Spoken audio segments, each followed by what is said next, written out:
नमस्कार दोस्तों, स्वागत है आपका एससी क्लासेस की ऑनलाइन साइंस क्लास में।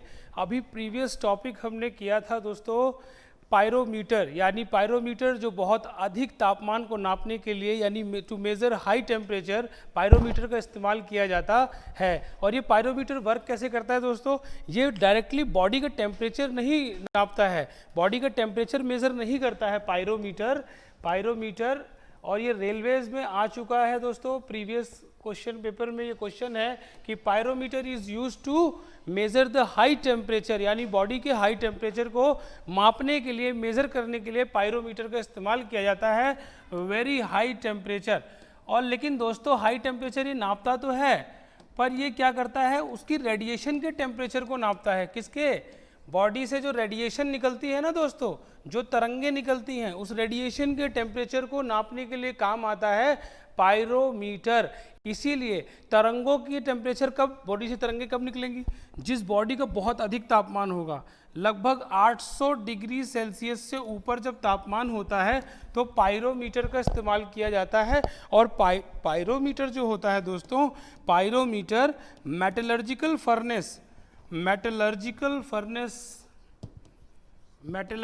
जो फर्नेस होता है उसका तापमान नापने के लिए पायरोमीटर का इस्तेमाल किया जाता है दोस्तों। अब दोस्तों पायरोमीटर का इस्तेमाल हमने आपको बता दिया।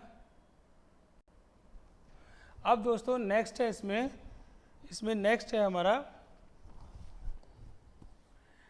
Platinum resistance thermometer. क्वेश्चन पूछ लेते हैं, प्लैटिनम कौन सा थर्मामीटर इस रेंज में यूज़ किया जाता है? तो प्लैटिनम रेजिस्टेंस थर्मोमीटर कल बता दिया था, टेम्परेचर नापने के लिए काम में लिया जाता है। LH आपको लोअर फिक्स्ड पॉइंट, अपर फिक्स्ड पॉइंट बता दिया था, आइस पॉइंट ऑफ वाटर और बॉइलिंग पॉइंट ऑफ वाटर से लिया जाता है।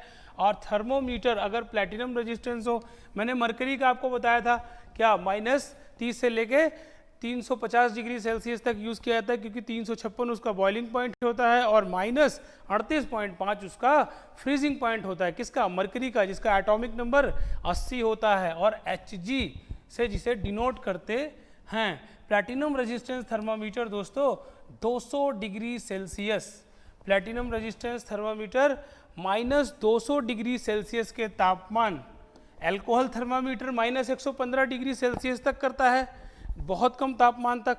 लेकिन जब तापमान और कम हो जाता है -200 डिग्री सेल्सियस, तो भी हम यूज़ करते हैं प्लैटिनम रेजिस्टेंस थर्मामीटर। और 1200 डिग्री सेल्सियस, बहुत अधिक तापमान तक प्लैटिनम रेजिस्टेंस थर्मामीटर हम यूज़ करते हैं। अब दोस्तों इसी कड़ी में नेक्स्ट है हमारा specific heat capacity. Next topic क्या है हमारा? Specific heat capacity. यानी क्या होगा दोस्तों स्पेसिफिक हीट कैपेसिटी अर्थात विशिष्ट, हिंदी मीडियम वाले बच्चे जाने कि विशिष्ट ऊष्मा क्षमता क्या होती है दोस्तों? मैंने आपको एक कैलोरी बताया था, 1 कैलोरी, कि जब 1 ग्राम वाटर के तापमान को, जब 1 ग्राम वाटर के तापमान को 1 डिग्री सेल्सियस बढ़ाने के लिए जितनी हीट देनी पड़ती है, 1 ग्राम वाटर को 1 डिग्री सेल्सियस तापमान बढ़ाने के लिए जितनी हीट हमें देनी पड़ती है, amount of heat, that is called 1 calorie. जब हम 4.186 जूल वर्क डन करते थे तो 1 कैलोरी हीट क्या होती थी? कंज्यूम होती थी। दोस्तों ऐसे ही स्पेसिफिक हीट कैपेसिटी क्या होता है? जब unit mass of substance, unit मतलब 1 kilogram, unit mass of substance को, यूनिट मास यानी 1 किलोग्राम, चाहे 1 ग्राम, चाहे 1 मिलीग्राम, यूनिट मास होना चाहिए किसी भी सब्सटेंस के। 1 किलोग्राम, 1 मिलीग्राम, 1 ग्राम सब्सटेंस के टेम्परेचर को बढ़ाने को 1 डिग्री सेल्सियस बढ़ाने में जो हीट देनी पड़ती है, amount of heat required to raise the temperature of unit mass of a substance, the amount of temperature required to raise the temperature of unit mass of a substance is known as specific heat of that substance. यानी उसकी क्षमता, विशिष्ट ऊष्मा कितनी होती है किसी भी सब्सटेंस को। मान लीजिए 1 किलोग्राम आपने कोई सब्सटेंस लिया, कोई भी पदार्थ लिया, उसके टेम्परेचर को 1 डिग्री सेल्सियस, मान लीजिए वो 25 डिग्री सेल्सियस पर था, 26 डिग्री सेल्सियस तक करने में कितनी हीट देनी पड़ी, उसी को हम उसकी स्पेसिफिक हीट कैपेसिटी कहते हैं। दोस्तों स्पेसिफिक हीट कैपेसिटी सॉलिड्स और लिक्विड्स, सॉलिड्स के अंदर ये हुई। अब दोस्तों मैं बात करता हूँ कि जब मैं 1 ग्राम यानी यूनिट मास था, 1 ग्राम सब्सटेंस को 1 डिग्री सेल्सियस हीट बढ़ा, 1 डिग्री सेल्सियस उसका तापमान बढ़ाने के लिए जितनी मुझे हीट देनी पड़ती थी, जितनी मुझे हीट देनी पड़ती थी उसी को मैं क्या कहता था, 1 कैलोरी। ठीक है, तो दोस्तों स्पेसिफिक हीट कैपेसिटी की डेफिनेशन के अनुसार unit mass of a substance when amount of heat required to raise the unit mass of a substance by 1 degree Celsius is known as specific heat capacity। यानी मैं लिख सकता हूँ कि specific heat capacity of water, यानी मैं लिख सकता हूँ specific heat capacity of water क्या होगी। ठीक है दोस्तों, स्पेसिफिक हीट कैपेसिटी। अब स्पेसिफिक हीट की यूनिट क्या होती है दोस्तों, मैंने आपको यूनिट्स में पढ़ाया था, जूल बाय किलोग्राम केल्विन। ठीक है दोस्तों, इसकी डायमेंशन निकालनी भी सिखाई थी, जूल बाय किलोग्राम केल्विन। तो दोस्तों स्पेसिफिक हीट जो की यूनिट हो गई ये। Specific heat capacity of water क्या होगा दोस्तों, 1 ग्राम पानी को 1 डिग्री सेल्सियस टेम्परेचर बढ़ाने में जो हीट लगती है उसे 1 कैलोरी कहा जाता है। यानी 1 कैलोरी बाई 1 ग्राम, ठीक है, डिग्री सेल्सियस। ये हुई स्पेसिफिक हीट किसकी, देखिए आप कैलोरी जूल में आ गई, जूल बाय और केजी, वाटर कितना है ग्राम में 1 ग्राम, और सेल्सियस में टेम्परेचर। अगर मैं इसी को चेंज करूं, अगर मैं इसी को स्पेसिफिक हीट की इस यूनिट में चेंज करूं तो यहाँ पर क्या आता है दोस्तों, 4200 जूल। आप कहेंगे, आपसे सीधा क्वेश्चन पूछा जाएगा, बताइए पानी की विशिष्ट ऊष्मा क्षमता क्या होती है। पानी की विशिष्ट ऊष्मा क्षमता यानी specific heat capacity of water, तो आप कहेंगे 4200 जूल। ये कैसे आया दोस्तों, देखिए 1 कैलोरी वर्क की यूनिट है जूल, 1 कैलोरी ये कितना हीट, अब 1 कैलोरी में कितना जूल था, 1.86 जूल। ठीक है दोस्तों, यही था ना, 4200 जूल कैसे आया। अब दोस्तों 1 ग्राम को मैं केजी में कन्वर्ट करूँ तो 001 केजी। ठीक है दोस्तों, और सेल्सियस की जगह केल्विन स्केल आ जाता है स्पेसिफिक हीट में। और ये मेरे पास क्या हुआ, ये पॉइंट से पॉइंट कैंसिल, ये कितना आ गया 1 किलोग्राम, तो ये मेरे पास आ गया लगभग 4200 के पास में है, 4200 जूल पर केजी केल्विन इसकी वैल्यू होती है। दोस्तों याद रखिएगा, आपसे क्वेश्चन क्या पूछा जाएगा कि स्पेसिफिक हीट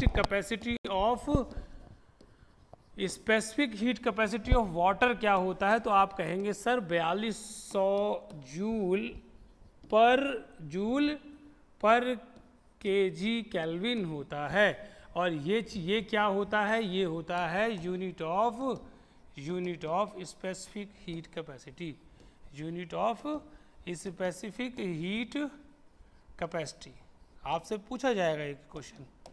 और एक मैं रिवाइज करा दूं आपका, मैंने आपको बताया था 0 डिग्री में 32 डिग्री फ़ारेनहाइट होता है, और 0 डिग्री में 32 डिग्री फ़ारेनहाइट, और दोस्तों केल्विन स्केल में 273.15 केल्विन। ये बदलेगा जैसे ही ये होता है लोअर फिक्स्ड पॉइंट यानी आइस पॉइंट, ये यूएफपी पे जैसे ही जाता है ये हो जाता है 100 डिग्री सेल्सियस, ये हो जाता है 212 डिग्री फ़ारेनहाइट, 212 डिग्री, 2012 हो गया सर, 212 डिग्री फ़ारेनहाइट। उसके बाद 373 पॉइंट, ये 100 स्केल बढ़ता है, ये 180 स्केल बढ़ता है, और ये 100 स्केल बढ़ता है, तो 273.15 केल्विन। ये बहुत इंपॉर्टेंट है इस चैप्टर का। और स्पेसिफिक हीट ऑफ वाटर बहुत इंपॉर्टेंट पॉइंट है इस चैप्टर का। दोस्तों इसके बाद स्पेसिफिक हीट ऑफ वाटर आपने देखा। अब जब हम गैसेस की बात करते हैं, अभी तक तो मैंने लिक्विड पे बता दिया स्पेसिफिक हीट कैपेसिटी क्या होती है। गैसेस में स्पेसिफिक हीट कैपेसिटी ना बोलकर इसे मोलर हीट कैपेसिटी बोला जाता है। मोलर हीट कैपेसिटी, बात वही होगी, मोलर हीट कैपेसिटी। लेकिन अब जब लिक्विड्स की बात हुई तो बोला 1 किलोग्राम, यूनिट मास 1 लीटर, 1 ग्राम, 1 मिलीग्राम। लेकिन गैस की बात होती है अगर विज्ञान में तो मोल्स में बात होती है, यानी amount of heat required, amount of heat. क्या होता है molar heat capacity of gas? Amount of heat required, heat required to raise, amount of heat required to raise the temperature, amount of heat required to raise the temperature of gas, to raise the temperature of 1 mole of gas। कितना? 1 मोल gas. अब आप कहेंगे मोल क्या है? मैंने आपको amount of substance की unit पढ़ाई थी जब हम बेसिक फंडामेंटल यूनिट्स पढ़ रहे थे, बेसिक यूनिट्स पढ़ रहे थे। तो अमाउंट ऑफ सब्सटेंस की यूनिट आपको बताया गया था कि क्या होती है। तो दोस्तों मोल जो है 1 मोल में भी गैसेस को मापा जाता है। तो amount of heat required to raise the temperature of 1 mole of a gas through 1 degree Celsius. अब मैं आपको बताता हूँ थ्रू 1 डिग्री सेल्सियस। ठीक है दोस्तों, अब मैं आपको एक चीज़ बताऊं कि 1 मोल ऑफ गैस आता है क्वेश्चन सीधा सीधा कि 1 मोल ऑफ गैस में कितने लीटर होते हैं। गैस कितने लीटर होती है? तो 1 मोल ऑफ अ गैस में 22.4 लीटर गैस होती है। वेरी इंपॉर्टेंट है, इसको आप नोट बना के कर लेंगे कि 1 मोल गैस में 22.4 लीटर उस गैस की क्वांटिटी होती है। तो 1 मोल अगर मैं गैस ले लूँ यानी 22.4 लीटर गैस ले लूँ, उसे कितनी हीट दूँ, उसे कितनी हीट दूँ कि उसका तापमान 1 डिग्री सेल्सियस बढ़ जाए, उसी को हम क्या कहते हैं? Molar heat capacity of a gas. Molar heat capacity of a gas क्या होता है? Is defined as the amount of heat required to raise the temperature of 1 mole of a gas through 1 degree Celsius is known as molar heat capacity of a gas, जिसे हम किससे denote करते हैं? सी से। अब यहीं से तो निकल के हमारा वो एडियाबैटिक एक्सपोनेंट आता है। कैसे आता है? कि सी वी क्या होता है? Molar heat capacity, molar heat capacity, molar heat capacity at constant volume, molar heat capacity at constant volume और molar heat capacity at constant pressure, molar heat capacity at constant pressure. अब दोस्तों एक चीज़ याद रखिएगा, जब कांस्टेंट प्रेशर और constant volume की बात हुई तो एग्ज़ाम में आ जाता है। मैं अभी आपको इसके बाद बताऊंगा।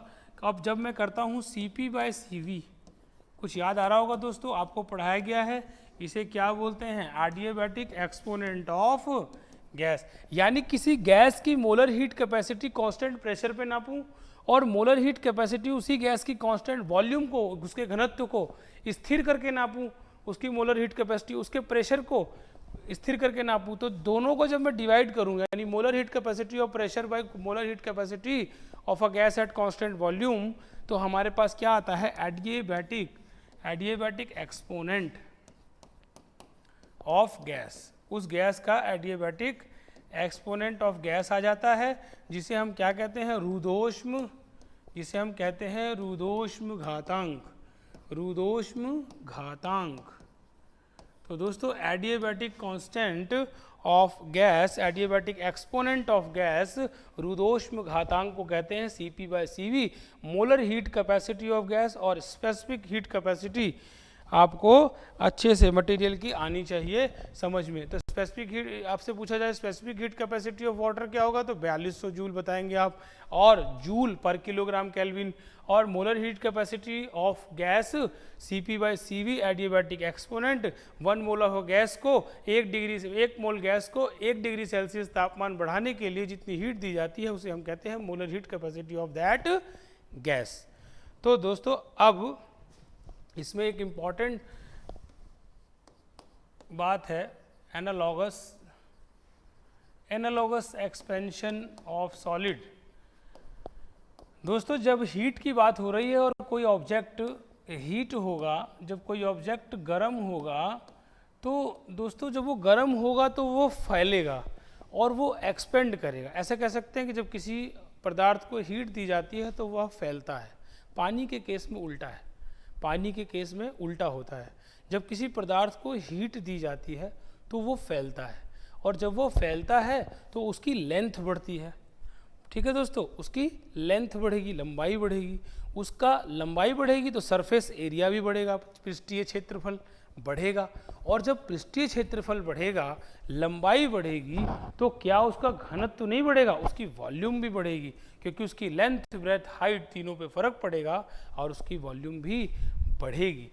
जब भी हम किसी ऑब्जेक्ट को, मान लीजिए ये हमारे पास कोई क्यूबॉइड था, ठीक है दोस्तों, इसको मैंने हीट दी। एनालॉगस एक्सपेंशन ये कहता है कि अगर किसी ऑब्जेक्ट को मैंने हीट दी तो उसकी लेंथ में जो चेंज आया, उसकी लेंथ में जो चेंज आया, उसको हम क्या कहते हैं, ये चेंज, ठीक है, चेंज इन लेंथ कर देते हैं, चेंज इन लेंथ। उसकी लेंथ में जो चेंज आया उसे हम क्या बोलते हैं, कोफिशिएंट ऑफ लीनियर एक्सपेंशन। उसे हम कहते हैं coefficient of linear expansion, coefficient of linear expansion. Linear expansion यानी उसकी लेंथ में चेंज आया तो लीनियर एक्सपेंशन, और इसे हम मान लेते हैं अल्फा। क्या मान लिया, अल्फा। अगर उसकी सरफेस एरिया में कोई चेंज आया, ठीक है, उसके सरफेस एरिया में कोई चेंज आया, चेंज इन सरफेस एरिया, तो उसे हम क्या कहते हैं, कोफिशिएंट ऑफ सुपरफिशियल एक्सपेंशन या सुपरफिशियल एक्सपेंसिविटी, एक्सपेंशन। और दोस्तों अभी हम बताएंगे कि एग्जाम में क्वेश्चन कैसे आ सकता है। और जैसे उसकी वॉल्यूम में चेंज आया, चेंज इन वॉल्यूम, तो coefficient of cubical expansion, volume cube में ही तो नापा जाता है, क्यूबिकल एक्सपेंशन। अब दोस्तों volume change in coefficient of linear expansion, अगर लेंथ में चेंज आया, सरफेस एरिया में चेंज आया तो कोफिशिएंट ऑफ सुपरफिशियल एक्सपेंशन, अगर वॉल्यूम में चेंज आया तो कोफिशिएंट ऑफ क्यूबिकल एक्सपेंशन। आपसे एग्जाम में पूछा जाएगा कि अगर किसी वस्तु को हीट कर दिया जाए तो बताइए एनालॉगस एक्सपेंशन ऑफ सॉलिड क्या कहता है। उस नियम के अनुसार उसकी लेंथ, उसके सरफेस एरिया जिसे हमने बीटा मान लिया, और उसकी वॉल्यूम जिसे हमने गामा मान लिया, अल्फा बीटा गामा, और उसकी वॉल्यूम के बीच में क्या रेशो होगा। अगर किसी वस्तु को गर्म किया जाए, हीट दी जाए, और एनालॉगस एक्सपेंशन ऑफ हीट के का रूल फॉलो करे वो, तो बताइए उसके लेंथ, उसकी सरफेस एरिया और वॉल्यूम में क्या रेशो बनता है। क्या रेशो आएगा दोस्तों, तो अल्फा रेशो बीटा, यानी ये लेंथ, उसकी जो लेंथ बढ़ेगी उसकी वैल्यू, उसकी जो सरफेस एरिया बढ़ेगा उसकी वैल्यू, और जो उसका वॉल्यूम आएगा उसकी वैल्यू गामा, ये होता है 1:2:3। ये बात आप ध्यान से रखिएगा। और मैं ये भी कह सकता हूँ, इसे मैं इस तरह भी कह सकता हूँ कि बीटा यानी सरफेस एरिया लेंथ का डबल, यानी सरफेस एरिया बढ़ता है लेंथ के बढ़ने के रेट से डबल, और जो उसका वॉल्यूम है क्यूबिकल एक्सपेंशन वो 3 गुना होता है लेंथ का। ऐसे भी तो कह सकता हूँ मैं, उसका क्यूबिकल एक्सपेंशन और उसका अल्फा बीटा गामा, यानी उसका लेंथ जिस रेशो में लेंथ बढ़ती है उसकी सरफेस एरिया उस रेशो के डबल में बढ़ेगी, और उस रेशो के ट्रिपल में उसका वॉल्यूम बढ़ेगा। यानी लेंथ, सरफेस एरिया और वॉल्यूम में एनालॉगस एक्सपेंशन ऑफ सॉलिड कहता है कि लेंथ, सरफेस एरिया और वॉल्यूम के बीच में रेशो 1:2:3 होगा। अब दोस्तों एनालॉगस एक्सपेंशन ऑफ सॉलिड तो पढ़ लिया, तो एनालॉगस एक्सपेंशन ऑफ क्या लिक्विड नहीं पढ़ेंगे, एनालॉगस एक्सपेंशन ऑफ लिक्विड, क्योंकि एनालॉगस एक्सपेंशन ऑफ लिक्विड में भी आपको पढ़ना होगा वाटर, क्योंकि क्वेश्चन यहाँ से बहुत ज़्यादा आया हुआ है वाटर से। अब दोस्तों एक चीज़ याद रखिएगा, मैंने आपको पहले भी बताया है कि एनालॉगस एक्सपेंशन ऑफ वाटर में जब कोई वस्तु वाटर से आइस बनती है, जब कोई वस्तु वाटर से आइस बनती है तो यानी यहाँ पर हुआ क्या, वाटर ने क्या किया, हीट रिलीज की, हीट अपने अंदर की हीट को बाहर फेंका और ठंडा हो गया, वाटर ने हीट रिलीज की। और जब भी आइस मेल्ट होके क्या बनती है, वाटर, आइस मेल्ट होके वाटर बनती है, तो यानी आइस ने क्या किया, हीट को एब्जॉर्ब किया, हीट को एब्जॉर्ब किया, हीट ली तो पिघला और हीट दी, वाटर ने हीट रिलीज कर दी तो वो जम गया। ठीक है, अब आप बताइए वाटर से जब आइस बना, आप सोचिए जब वाटर से आइस बना है, वाटर से आइस बन गया, तो बताइए जब पानी जमता है तो फैलता है या सिकुड़ता है, पानी जब दोस्तों जमता है, पानी जब जमता है यानी उसको हम क्या करते हैं, फ्रीज करते हैं, कम तापमान करते हैं तो वो जम जाता है, तो दोस्तों वो एक्सपेंड करता है, फैलता है।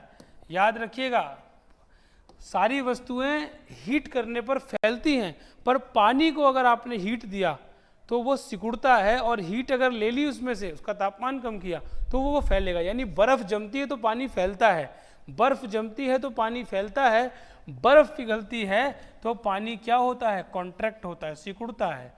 अब इसका एग्जाम्पल मैं आपको देता हूँ, आप कहेंगे ये क्या बात हुई कि बर्फ़ जम रही है तो वो तो जम गई, तो वो तो सिकुड़ गई। नहीं दोस्तों, जब बर्फ़ जमती है तभी पाइप फटते हैं, आयतन बढ़ता है, वॉल्यूम बढ़ता है।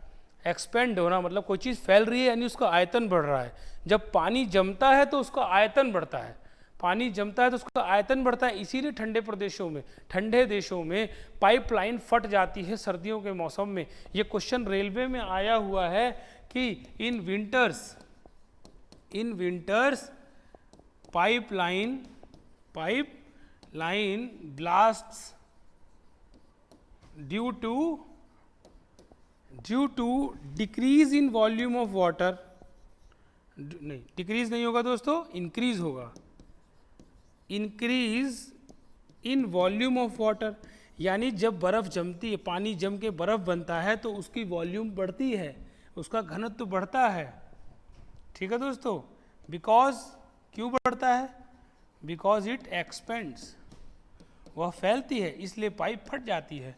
पाइप के फटने का कारण पानी के घनत्व का बढ़ना, पानी का वॉल्यूम बढ़ता है जमने की वजह से, इसलिए पाइप फट जाते हैं। अब दोस्तों एनालॉगस एक्सपेंशन ऑफ वाटर क्या कहता है, एनालॉगस एक्सपेंशन ऑफ वाटर कहता है कि अगर आप 0 डिग्री सेल्सियस, अगर आप 0 डिग्री सेल्सियस से 4 डिग्री सेल्सियस तक आएंगे, ये बहुत इंपॉर्टेंट है, 0 डिग्री सेल्सियस से 4 डिग्री सेल्सियस पर अगर आप आएंगे, मैं नेक्स्ट पे समझाता हूँ आपको कि अगर आप 0 डिग्री सेल्सियस से पानी का वॉल्यूम समझेंगे 4 डिग्री सेल्सियस तक आएंगे, और इसे मान लिया 10 डिग्री सेल्सियस। दोस्तों तो बताइए कि वाटर की डेंसिटी जबकि क्या होती है, डेंसिटी बराबर होता है मास अपॉन वॉल्यूम, डेंसिटी को घनत्व कहा जाता है। ये आयतन, मास तो उतना ही रहेगा उस पानी का। मान लीजिए एक कटोरे में पानी है और आपने क्या किया, उसको बाहर निकाल दिया फ्रिज से। अब 0 डिग्री से क्या होगा, तापमान बढ़ने लग जाएगा ना, गर्म होने लग जाएगा। तो जब वो गर्म होगा दोस्तों 0 डिग्री से, तो मैंने क्या बताया, जब वो पानी पिघलने लगता है, बर्फ़ पिघलने लगती है तो उसका क्या बढ़ता है, उसका दोस्तों आयतन कम होने लगेगा। जब बर्फ़ पिघलेगी तो वो फैलेगी, जब वो बर्फ़ पिघलती है तो वो सिकुड़ती है, कॉन्ट्रैक्ट होती है। बर्फ़ पिघलती है तो वो कॉन्ट्रैक्ट होती है, सिकुड़ती है बर्फ़ जब पिघलती है तो उसका जो वॉल्यूम होगा ना दोस्तों, उसका आयतन जब बर्फ़ पिघलेगी वो फैलने लगे, जब बर्फ़ क्या होगी, सिकुड़ने लगेगी। तो बर्फ़ जब सिकुड़ने लगेगी तो उसका आयतन क्या होने लगेगा, कम होने लगेगा। तो जब मैं 0 डिग्री से 4 डिग्री की तरफ चलूँगा तो उसका आयतन कम होने लगेगा। अगर ये कम होगा तो ये बढ़ेगा ना दोस्तों, क्योंकि ये तो कांस्टेंट है, ये कम होने लगेगा आयतन, तो डेंसिटी बढ़ेगी पानी की, तो पानी का घनत्व बढ़ने लग जाएगा, पानी का घनत्व बढ़ने लग जाएगा, और पानी का घनत्व और ज़्यादा तापमान होगा, घनत्व और बढ़ने लग जाएगा। अब जब 4 डिग्री पे आएगा तो पानी का घनत्व क्या हो जाएगा दोस्तों, मैक्सिमम। तो डेंसिटी ऑफ वाटर मैक्सिमम हो जाती है किस पे, 4 डिग्री सेल्सियस पे। एग्जाम में क्वेश्चन आया हुआ है कि डेंसिटी ऑफ वाटर, पानी का घनत्व सबसे ज़्यादा किस पे होता है। तो दोस्तों 4 डिग्री सेल्सियस पर सबसे ज़्यादा डेंसिटी ऑफ वाटर मैक्सिमम किस पे होती है, 4 डिग्री सेल्सियस पर। ठीक है दोस्तों, अब जब 4 डिग्री सेल्सियस पर डेंसिटी मैक्सिमम है, डेंसिटी जिस पे मैक्सिमम है उस पे वॉल्यूम मिनिमम होगा कि नहीं होगा बताओ, आयतन मिनिमम होगा। तो वॉल्यूम मिनिमम किस पे होगा, पानी का वॉल्यूम मिनिमम होगा 4 डिग्री सेल्सियस पर। तो दोस्तों ये बहुत इंपॉर्टेंट है दोनों, कि पानी का घनत्व सबसे ज़्यादा, पानी का घनत्व ये रटा हुआ होना चाहिए आपको, पानी का घनत्व सबसे ज़्यादा 4 डिग्री सेल्सियस पर, और पानी का आयतन सबसे कम होता है 4 डिग्री सेल्सियस पर। अब दोस्तों 4 डिग्री सेल्सियस पर डेंसिटी सबसे ज़्यादा हो गई, मैक्सिमम हो गई, इससे ऊपर तो अब जा नहीं सकती। अब तापमान जब बढ़ने लगता है तो उसकी डेंसिटी कम होने लगती है, घनत्व पानी का कम होने लगेगा, और वॉल्यूम क्या होगी, वॉल्यूम अब बढ़ने लगेगी, क्योंकि घनत्व कम होने का मतलब वॉल्यूम का बढ़ना, वॉल्यूम बढ़ेगा तो ये घटेगा, क्योंकि ये व्युत्क्रमानुपाती है ना एक दूसरे के, वो ऊपर है ये नीचे है। तो दोस्तों ये देखिए आपकी जब वॉल्यूम इसकी बढ़ने लगेगी तो डेंसिटी घटने लगेगी, वॉल्यूम बढ़ने लगेगी, डेंसिटी घटने लगेगी। और अगर मैं फिर से 10 डिग्री से जमाना शुरू कर दूं, टेम्परेचर कम करना, तो वॉल्यूम अब घटने लगेगी, डेंसिटी बढ़ने लगेगी, यहाँ पे डेंसिटी मैक्सिमम। फिर इसके बाद जब मैं वापस आऊँगा तो फिर से मेरा जो डेंसिटी है वो कम होने लगेगी, यहाँ मैक्सिमम हो गई, डेंसिटी बढ़ने लग गई थी, और फिर वापस आऊँगा डेंसिटी मैक्सिमम, फिर डेंसिटी घटेगी, अब मैं वापस आ रहा हूँ ना, जो डेंसिटी घटेगी। तो दोस्तों आपको 0 से 4 डिग्री का ये प्रोसेस पता होना चाहिए, इसे ही कहते हैं एनालॉगस एक्सपेंशन ऑफ वाटर, कि जब पानी पिघलता है तो वह सिकुड़ता है, और सिकुड़ता है जो चीज़ उसका वॉल्यूम डिक्रीज होता है, नीचे का मतलब एरो डिक्रीज, और उसकी डेंसिटी बढ़ती है। और मैक्सिमम डेंसिटी किस पे होती है, पानी की डेंसिटी, पानी की मैक्सिमम होती है 4 डिग्री पर वाटर की। ठीक है दोस्तों, और वॉल्यूम उसका मिनिमम किस पे होगा, जब डेंसिटी जिस पे मैक्सिमम है उस पे वॉल्यूम क्या होगा, मिनिमम 4 डिग्री सेल्सियस पर। और दोस्तों उम्मीद करते हैं एनालॉगस एक्सपेंशन ऑफ सॉलिड और एनालॉगस एक्सपेंशन ऑफ वाटर आपको समझ में आया होगा। सीधे सीधे क्वेश्चन आ जाता है कि रेशो क्या होता है अगर किसी सॉलिड को हीट किया जाए, 1:2:3, और आ जाता है कि पानी की मैक्सिमम डेंसिटी 4 डिग्री पर, और वॉल्यूम सबसे कम, न्यूनतम आयतन पानी का सबसे ज़्यादा घनत्व 4 डिग्री पर, और न्यूनतम आयतन भी 4 डिग्री सेल्सियस पर होता है। दोस्तों अब बहुत ही important topic, transmission of heat, यानी जो ऊष्मा होती है वो किन किन फॉर्म में, कैसे कैसे ट्रांसमिशन उसका होता है हमारे अर्थ सरफेस पर, हमारे डेली लाइफस्टाइल में। दोस्तों सबसे पहला होता है कंडक्शन। आप लोहे की रॉड गर्म कीजिए आग में डालकर, डेफिनेशन बुक्स में लिखिए, आप सिर्फ समझिए, लोहे को आग में डाल दीजिए एक छोर, दूसरा छोर भी उसका गर्म हो जाएगा। ठीक है, जब आप केतली को रखते हैं, सिर्फ केतली की बात कर रहा हूँ मैं, उस मेटल की, जब आप आग पर रखते हैं धीरे धीरे उसका हैंडल भी गर्म हो जाता है, दैट इज कॉल्ड कंडक्शन। पानी का गर्म होना कंडक्शन नहीं होगा दोस्तों, उस केतली का गर्म होना कंडक्शन। ठीक है, क्यों होता है आप समझिएगा। कंडक्शन में वाइब्रेशन ऑफ पार्टिकल, सिर्फ क्या होता है, उसके पार्टिकल, मान लीजिए कोई बॉडी है, यहाँ इतना पार्ट मैंने उसको हीट दे दिया, ठीक है, हीट दिया, तो यहाँ पर उसके पार्टिकल्स हैं, तो ये एक पार्टिकल यहीं पर वाइब्रेट करने लगता है, वाइब्रेट एनर्जेटिक हो जाता है, इसे हीट मिलती है, ये दूसरे पार्टिकल को वाइब्रेट करता है, वो तीसरे को, लेकिन ये पार्टिकल यहाँ मूव नहीं करता है, कहीं जाता नहीं है, ये जाएगा नहीं पार्टिकल, ये दूसरे पार्टिकल को मूव करेगा, दूसरा पार्टिकल तीसरे पार्टिकल को मूव करेगा। तो ऐसे ही हमारा कंडक्शन का प्रोसेस जारी होता है without movement of particle. Conduction का प्रोसेस क्या होता है दोस्तों, कंडक्शन के प्रोसेस में heat is transferred from one place to another, हीट एक जगह से दूसरी जगह जाती है due to vibration of particles of medium, due to vibration of particles of medium.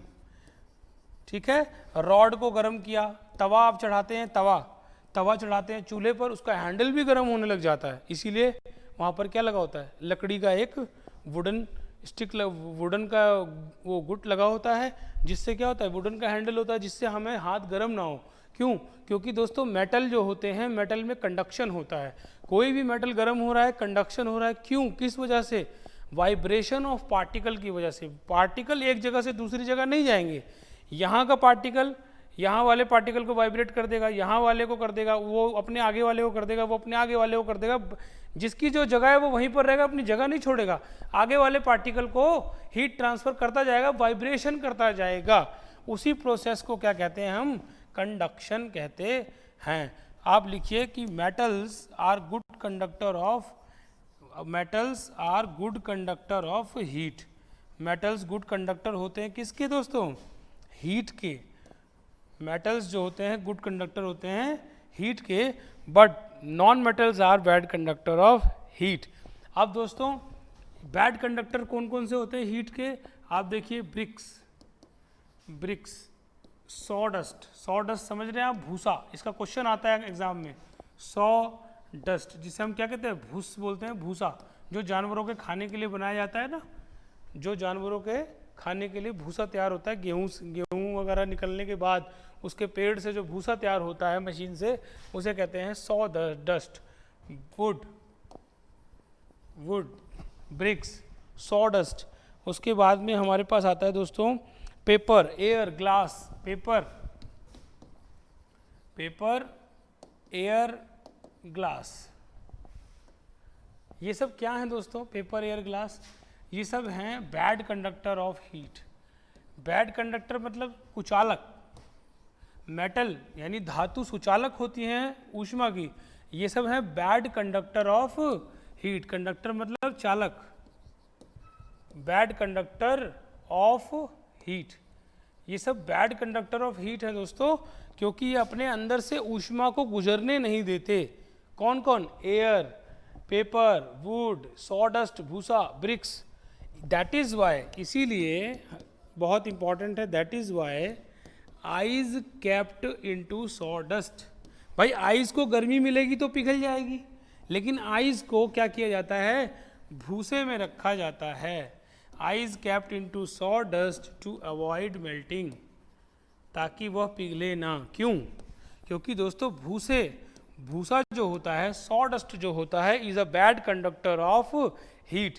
वो हीट का कुचालक होता है, जिसकी वजह से वह अपने अंदर से हीट को एक जगह से दूसरी जगह पास नहीं होने देता।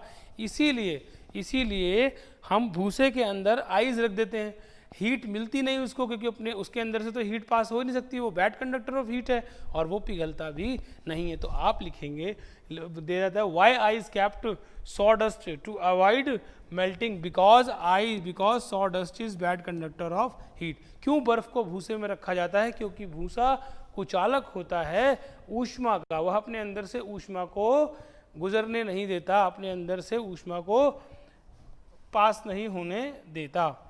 अब दोस्तों हमारे पास है नेक्स्ट कन्वेक्शन। नेक्स्ट है हमारे पास कन्वेक्शन। इसे हम दोस्तों कन्वेक्शन की क्रिया को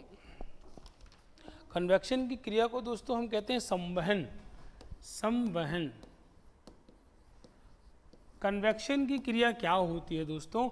इसमें पार्टिकल जो होते हैं ना, वो एक जगह से पार्टिकल वाइब्रेट तो करते हैं, विद मूवमेंट भी करते हैं। Movement from one place to another, एक जगह से दूसरी जगह पर वाइब्रेट करते हैं। देखिए, और क्या करते हैं वाइब्रेट होते होते? मान लीजिए आपने एक चाय की केतली चढ़ाई किस पर? चूल्हे पर। तो इसमें आपने इस चूल्हे को जला दिया। अब हीट कहाँ गई? ये जो मेटल का आपने मान लीजिए स्टील का कटोरा रखा है या मेटल का जो भी बर्तन रखा है यूटेंसिल, अब ये बर्तन गर्म हो गया, इसको क्या कहते हैं दोस्तों? इसे हम कहते हैं कंडक्शन। बर्तन के गर्म होने को क्या बोलते हैं हम? कंडक्शन। क्योंकि बर्तन का ये हिस्सा गर्म हुआ, यहाँ के पार्टिकल ने इसको वाइब्रेट करते गए, एक दूसरे को वाइब्रेट करके पूरे बर्तन को गर्म कर दिया। अब बर्तन में रखा हुआ है दोस्तों मान लीजिए पानी, बर्तन में रखा हुआ है पानी का पार्टिकल यहाँ वाला जो एनर्जेटिक हुआ तो ये उठ के ऊपर जाता है। आपने कभी पानी को उबलते हुए देखा होगा, नीचे वाला पार्टिकल ऊपर भागता है, नीचे वाला पार्टिकल ऊपर, ऊपर वाले नीचे वाला ऊपर। तो यहाँ पर क्या हो रहा है? पार्टिकल वाइब्रेट भी कर रहे हैं और मूव भी कर रहे हैं, और मूव करते करते एक करंट बना लेते हैं, एक करंट मतलब धारा बना लेते हैं ऊपर से नीचे तक, ऊपर से नीचे तक, जब तक वो पूरे पानी को, हर पार्टिकल को बॉईल ना कर दें। जब कभी भी पार्टिकल्स का मूवमेंट होता है, देखिए इसका एग्जाम्पल आता है कन्वेक्शन का, बहुत इंपॉर्टेंट है कि कैटल कि इलेक्ट्रिक कैटल, अगर आपको बोले पानी का इलेक्ट्रिक कैटल में गर्म होना, क्या है दोस्तों? इलेक्ट्रिक कैटल में गर्म होना, आप कहेंगे कन्वेक्शन यानी संवहन के कारण। ठीक है दोस्तों, यानी संवहन के कारण। नॉर्मली पानी का गर्म होना, नॉर्मली बॉइलिंग ऑफ वाटर, ये आता है वाटर, किसके कारण? कन्वेक्शन के कारण। दोस्तों एटमॉस्फेयर का गर्म होना, कई बार क्वेश्चन आता है कि गर्मियों में हमारा वातावरण हमें गर्म क्यों लगता है? एटमॉस्फेयर, हमारे आसपास जो वातावरण है, जो लू होती है, थपेड़े गर्म क्यों हो जाती है, किस वजह से गर्म होती है दोस्तों? तो लोग क्या सोचते हैं कि वो रेडिएशन के कारण गर्म हो रही है। रेडिएशन भी एक प्रक्रिया होती है, विकिरण बोलते हैं उसे, तो वो सोचते हैं रेडिएशन के कारण, सूर्य से रेडिएशन आ रही है, एटमॉस्फेयर गर्म हो जा रही है, तो बच्चे रेडिएशन लगा के आ जाते हैं। दोस्तों हमेशा याद रखिएगा, रेडिएशन कभी भी, कोई भी रेडिएशन किसी मीडियम से जब गुजरती है, किसी माध्यम से, यानी वातावरण से जब सूर्य की किरणें नीचे आती हैं, पड़ती हैं, तो वो जिस चीज़ पर पड़ेंगी, जिस वस्तु पर पड़ेंगी उसे गर्म करेंगी, लेकिन वह कभी भी उस माध्यम को गर्म नहीं करती विदाउट इंटरवेनिंग दैट मीडियम। वो तो दोस्तों याद रखिएगा, एटमॉस्फेयर, हमारा एटमॉस्फेयर जो होता है, एटमॉस्फेयर इज हीटेड, एटमॉस्फेयर गर्म किस वजह से होता है? Due to convection. ये एग्जाम में क्वेश्चन आया हुआ है दोस्तों कि एटमॉस्फेयर गर्म होता है कन्वेक्शन यानी संवहन के कारण। तो कन्वेक्शन, आपको कंडक्शन समझ में आ गया होगा, पार्टिकल वाइब्रेट करते हैं एक ही जगह पर, दूसरी जगह नहीं जाते हैं, वो एक दूसरे को वाइब्रेट कर देते हैं, अपने आगे वाले पार्टिकल को वाइब्रेट करते हैं और धातुएं इसी वजह से गर्म हो जाती हैं। और ये कुछ सुचालक होते हैं, धातु जो होती है वो सुचालक होती है ऊष्मा की। और मैंने कुचालक का एग्जाम्पल दे दिया आपको, भूसे का, सॉडस्ट का, जिसमें अगर बर्फ़ को क्यों रखा जाता है? क्योंकि भूसा कुचालक होता है, ऊष्मा का अपने अंदर से हीट को गुजरने नहीं देगा, और हीट नहीं गुजरेगी तो बर्फ़ देर में पिघलेगी, बर्फ़ को पिघलने नहीं देगा। दोस्तों रेडिएशन क्या होता है? रेडिएशन को हम कहते हैं विकिरण। रेडिएशन क्या होता है? सूर्य का प्रकाश आया, ये देखिए इसमें क्या होता है, हीट ट्रांसफर होता है किससे? स्पीड ऑफ लाइट से। हीट ट्रांसफर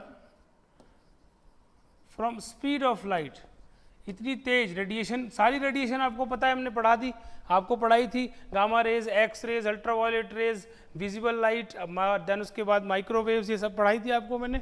तो दोस्तों heat transfer from speed of light, speed of light बताइए 3 लाख किलोमीटर प्रति घंटा, 3 लाख किलोमीटर प्रति सेकंड, सॉरी 3 लाख किलोमीटर प्रति सेकंड, 3 लाख किलोमीटर प्रति सेकंड, और 3 × 10⁸ मीटर पर सेकंड। तो रेडिएशन सारी इसी स्पीड से चलती हैं, electromagnetic waves speed of light से ही सारी चलती हैं। तो कहता है कि हीट ट्रांसफर तो होता है एक jगह से दूसरी जगह, इस प्रोसेस में भी ऊष्मा एक जगह से दूसरी जगह जाती है, लेकिन विदाउट इंटरवेनिंग द मीडियम। मैंने बताया था ना आपको, radiation without intervening the medium, अपने माध्यम को गर्म नहीं करती। यानी वातावरण फिर कैसे हो जाएगा गर्म इससे? जब रेडिएशन की परिभाषा है कि वह मीडियम को गर्म ही नहीं करती, वह मीडियम को गर्म ही नहीं करती। रेडिएशन जो होती है, जिस माध्यम, हवा से गुजरेगी हवा को गर्म नहीं करेगी, जिस वस्तु पर पड़ेगी उसी को गर्म करेगी रेडिएशन। तो रेडिएशन में हीट ट्रांसफर कैसे होता है? स्पीड ऑफ लाइट से, और जिस वस्तु पर पड़ती है उसी को गर्म करती है। जैसे आपने कार खड़ी कर दी धूप में, उसकी चद्दर जलने लग जाती है, कुछ देर बाद कार गर्म हो जाती है, ये एग्जाम्पल हुआ रेडिएशन का। आपने कोई लोहे की प्लेट धूप में रख दी, उसके ऊपर रेडिएशन पड़ी, लोहे की प्लेट गर्म हो गई, तो हम कहेंगे लोहे की प्लेट तो रेडिएशन की वजह से गर्म हुई है। लेकिन वातावरण का एग्जाम्पल अगर आपको आएगा तो कन्वेक्शन की वजह से ही गर्म आप बताएंगे, क्योंकि रेडिएशन की वजह से अगर आप गर्म बताएंगे तो रेडिएशन की डेफिनेशन गलत हो जाएगी दोस्तों। क्योंकि रेडिएशन की डेफिनेशन तो बोलती है कि मैं स्पीड ऑफ लाइट से चलती हूँ, क्या बोलती है रेडिएशन? कि मैं स्पीड ऑफ लाइट से हीट ट्रांसफर करती हूँ और मीडियम पर मेरा कोई प्रभाव नहीं पड़ता, विदाउट इंटरवेनिंग द मीडियम। तो फिर अगर आप कहते हैं कि एटमॉस्फेयर रेडिएशन की वजह से गर्म होते हैं तो ये डेफिनेशन गलत हो जाएगी। तो दोस्तों एटमॉस्फेयर जो गर्म होता है वो कन्वेक्शन के कारण, मेटल्स धातु जो गर्म होती हैं वो कंडक्शन के कारण, और लिक्विड्स में जो लिक्विड गर्म होते हैं, पानी गर्म होता है, चाय गर्म होती है, आपके घर में दाल गर्म होती है, कन्वेक्शन के कारण, क्योंकि उसके पार्टिकल वाइब्रेट भी करते हैं और ऊपर नीचे मूव भी करते हैं। तो उम्मीद करते हैं कट्टी आपको ट्रांसमिशन ऑफ हीट अच्छे से आज समझ में आया होगा। हमने आज पढ़ा analogous expansion, specific heat capacity, analogous expansion of solid, analogous expansion of water का पढ़ा हमने। 4 डिग्री सेल्सियस पे मैक्सिमम डेंसिटी, 4 डिग्री सेल्सियस पे मिनिमम वॉल्यूम, और फिर हमने पढ़ा दोस्तों ट्रांसमिशन ऑफ हीट। कंडक्शन आप समझ गए होंगे, मेटल्स का हीट होना कंडक्शन होता है, लिक्विड्स का हीट होना कन्वेक्शन होता है। एटमॉस्फेयर का एग्जांपल याद रखिएगा दोस्तों, एग्जाम में पूछ लेते हैं कि एटमॉस्फेयर गर्म होता है ड्यू टू, लोग रेडिएशन लगाते हैं, लेकिन आप कन्वेक्शन करके आएंगे। कन्वेक्शन संवहन के द्वारा, रेडिएशन विकिरण अपने माध्यम को गर्म नहीं करती, विकिरण कभी अपने माध्यम को गर्म नहीं करती है, वो सीधा जिस वस्तु पर पड़ती है उसे गर्म करती है। धूप में कार खड़ी है तो वह रेडिएशन के कारण गर्म हो जाती है। तो दोस्तों आज के लिए इतना ही। हीट का नेक्स्ट पार्ट आपको जल्द ही लेकर आएंगे। तो तब तक के लिए दोस्तों बहुत बहुत धन्यवाद, और वीडियो को लाइक और कमेंट करना मत भूलिएगा दोस्तों। धन्यवाद दोस्तों।